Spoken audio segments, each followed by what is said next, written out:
Welcome to Luca is a Billionaire, where the only thing I invest in is your answers. You start by confirming the browser or tool supports custom user agent strings, because if it does not, you cannot proceed. Once confirmed, open Developer Tools with Control plus Shift plus I or CMD plus Option plus I, or go to the browser menu and choose More Tools. Make sure you have the exact user agent text ready, such as a mobile or specific Chrome version string, because you will paste it directly. Now, keep Dev Tools visible and switch to the Network or Settings panel to begin changing the string. You now change the user agent inside Dev Tools. Open the Network Conditions or Emulation tab because that's where the override lives. Once there, uncheck Select Automatically so you can input a custom string, then paste your prepared user agent or pick a preset like Android or iPhone.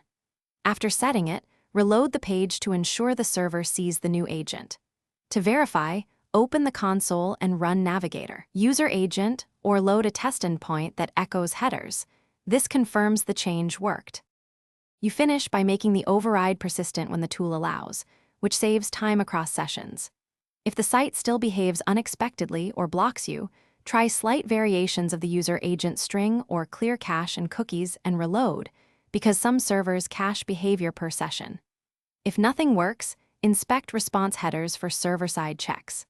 Finally, revert to the original state by rechecking Select Automatically or closing Dev Tools. This returns your browser to normal. One key tip: clear cache before retesting to avoid stale results. Thanks for watching and please subscribe. It's the best investment you'll ever make.